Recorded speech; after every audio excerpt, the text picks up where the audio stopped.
The Hegseth hearing might be Democrats' biggest dream come true, right? Hegseth, he was the only confirmation hearing of the day, and naturally, we saw all the Democrats come after Hegseth with all of the attacks that they had on his character. So here to break it down for us is Blaze senior politics editor Chris Bedford. So Chris, we'll move on to everybody else here in just a minute, but we do have to get your take on Pete Hegseth and what you thought of his hearing this morning.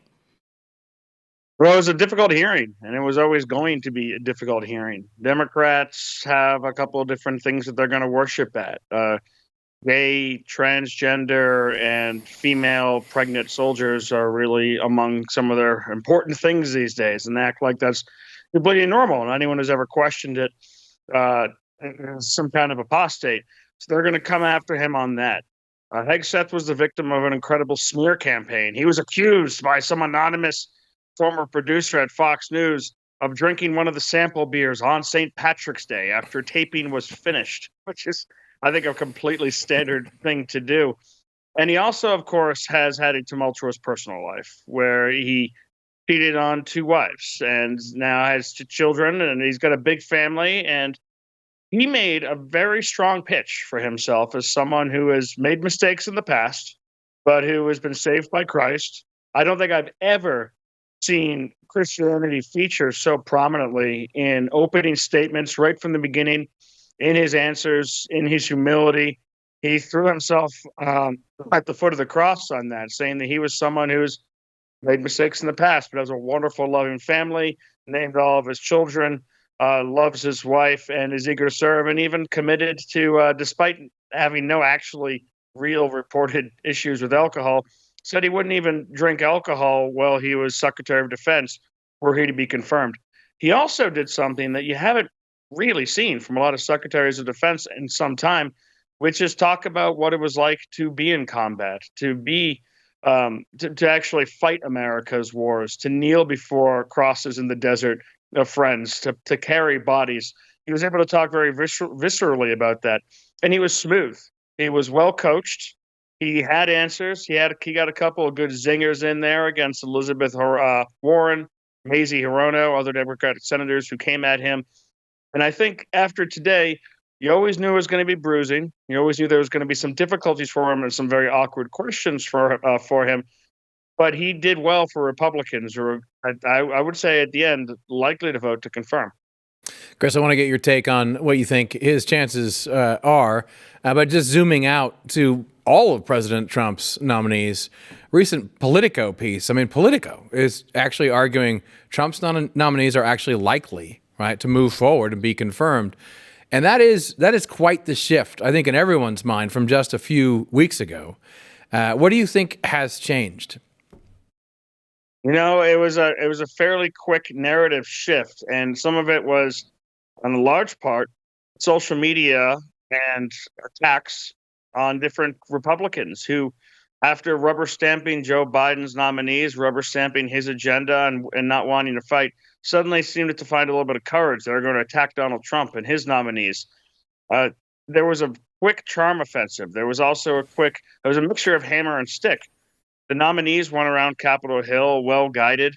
They were talking to every senator, answering questions, making different commitments.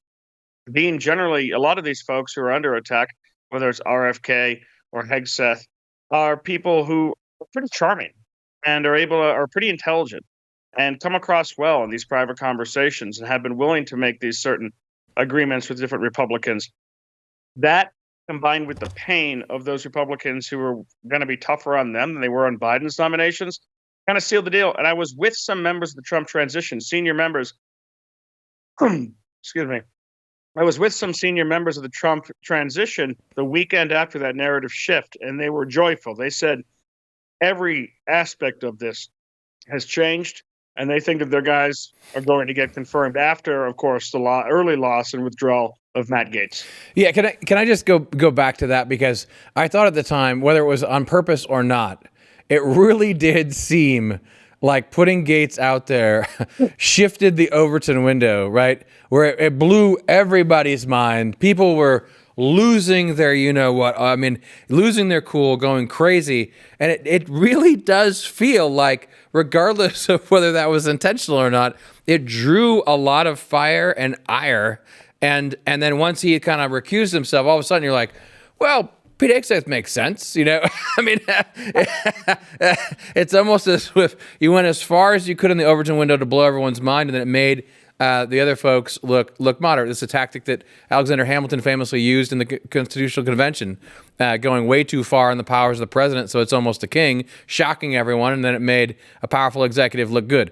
I'm not saying it's on purpose, but do you think that did play into this? You know, I heard right off the bat from some pretty intelligent political observers, and we might have talked about it ourselves, that Gates' plan was always to put someone out there who was outside the Overton window, just like you said, to shift the entire thing, to get him out of Congress in time before this completely punitive report was released that took where his colleagues basically ignored what the DOJ had found and decided to do their own report, allow him to provide some covering fire, do a solid for Donald Trump, and at the same time really save a lot of face for whatever he wanted to do next, because now at this point he's basically been martyred by Democrats. That was laid out to me within 20 minutes of him first being nominated, and I thought maybe that's a bit far, but hey, every aspect of it turned out to be true. And at the same time, it's really when they started to, the Republicans started to also go after other candidates and other people like Tulsi Gabbard. That's when they got smacked, and they said, no. We gave you one who was a non-starter for a lot of Republicans because of some of his personal issues and accusations, and honestly, the way he worked with a lot of his colleagues. We gave you one, but that is it, and any other thing will be punished. And that's kind of a compromise, to your point. Out of political compromise, you let the senators, you pat them in the back, say, look, you got a scalp, but let's be serious. There's no more scalping to be done. Well, Bedford, I want to look ahead to the DOJ because we did just get the first volume of former special counsel Jack Smith, his report on Donald Trump, where Smith's actually doubling down on the decision to bring criminal charges against Trump, where he said he was resorting to a series of criminal efforts to retain power after the 2020 election. Now, we know the inauguration is just a couple days away. Do we think this report actually means anything for Trump and his presidency at this point, right? He's going to be inaugurated on Monday. Reports don't do anything. I mean, this almost seems like something Republicans would do. We're gonna launch another report. We're gonna send a mean tweet at you. Jack Smith is a sad character. He's someone who has had no real impact on history. He's been an embarrassment. He was given a job, and it was to be a pit bull to attack and use lawfare against Donald Trump. He failed. And at the end of the day, this is just kind of embarrassing himself. You know, it reminds me actually a little bit of the way there's been a couple of Republican investigations over the decades, whether it was the Starr report against Bill Clinton or whether it was the Benghazi investigation, that seemed like they had a lot of fire and they got a lot of people really excited. And they were taken well past their logical conclusions. And the American people at the end were not interested. They didn't really care. They'd moved on by the time this happened. This assignment's been sent in late. It makes no difference. He's gone now, and Jack Smith is little more than a footnote in history. Thank goodness. Yeah, it really is remarkable to think about and highlight the difference between now and before and talk about how we got here. Like, how did this happen? Because we have to say, I mean, the lawfare wasn't a joke. Right? In the past, it was not a joke. These people really wanted to put Trump in prison.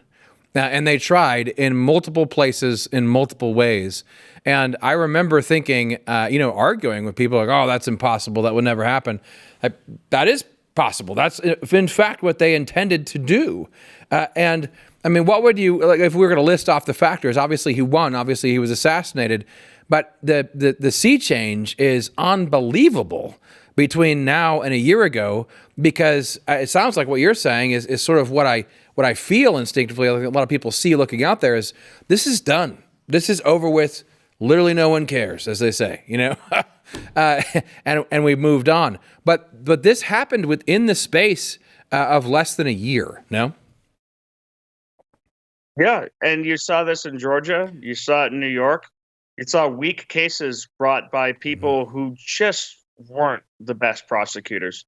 Bragg, of course, got lucky because he had a judge who was completely committed to the resistance and was willing to tolerate all kinds of insanity in order to get Trump, get the Orange Man. But aside from that, Democrats really suffered in some of their lawfare from a propensity for promoting or highlighting people who are out of their depths, who didn't do a very good job of it at the end. This was a real threat. I mean, when Donald Trump left office, left New York, moved his residence, Mr. New York, had to go down to Florida and move his residence there to protect himself. Democrats weren't just going to let him sail off into the sunset. They were determined to take his money, to take his businesses, and to take his freedom. You know, the American people get sick of that after a while. Even a lot of partisan Democrats got sick of it after a while. It started to look like the Democrats were doing exactly what they accused Republicans of doing, trying to use the law to put their political opponents in prison. It started to look like that because that's exactly what was happening.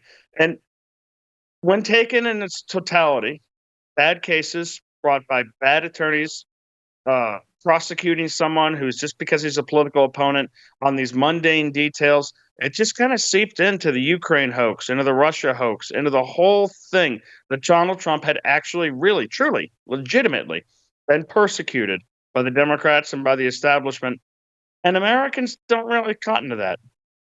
Well, Bedford, we know that Trump has a lot of big plans and big changes in store. He went on Truth Social today and he was saying that for far too long, we've relied on the great people using the Internal Revenue Service. He's proposing the External Revenue Service that is aimed at taxing all the foreign revenues just to go out there, get the tariffs, duties, and all the revenue that comes from foreign sources. So the plan is supposed to bring back billions of dollars to the economy and level the playing fields for the American businesses. But Bedford, I only like this if it replaces the IRS. We can't have both. You have to pick one or the other. So how likely is that? I don't think we're getting rid of the IRS as much as well, Bedford, my it's been fun. pocketbook as well would appreciate that. I think they're here to stay. And generally, government just simply grows. But there is a reality that a lot of the global business community that we've entered as a country has caused a huge amount of actual damage to the businesses, to the economy, to our industrial base, to everyone except for essentially finance. I'm all for competition. I'm all for low taxes, but I am not for the United States making its workers compete with foreign slave states that subsidize their labor, that subsidize their airlines, that subsidize their industry. That's essentially what the United States is doing. I mean, I went online the other day just shopping for stuff for the Blaze. I was looking for a coat rack, and I could buy a full wooden coat rack delivered to the office in 2 days for about as much as it cost me to get a hamburger across the street. What's the difference? The hamburger place doesn't use slave labor, and it's not subsidized postal service shipping for massive corporations. That's a freaky thing. How can you compete with that? Anything that actually tries to level the playing field for the American worker against the world and to build up our industry is important to national security. It's important to the moral fiber of the nation. It's important to employment. It's important to the middle class. I'm here for it. Amen to that. Yes, let's go. I think I love the willingness to experiment and the push the boundaries. You know, some of this stuff is going to work, some of it stuff's going to stick, some of it's not. But it really is truly a remarkable time to be alive when you just realize. I mean, who would have thought of this before? External taxation, you know? I mean, Greenland. Yeah. I mean, this is just a pedal to the metal sort of time, and it's incredible. And it's going to be great for all three of us to be together at the inauguration in Washington D.C. It's going to be fun. I can't wait. I can't wait for that because look out. I mean, this is going to be a Blaze News Tonight party. I expect to see that coat rack out I there, look forward Bedford. to hosting you guys in the swamp. Thanks so much. I'll see you back out there in Washington, D.C., and we'll catch you earlier, though, than that. We'll see you back here tomorrow.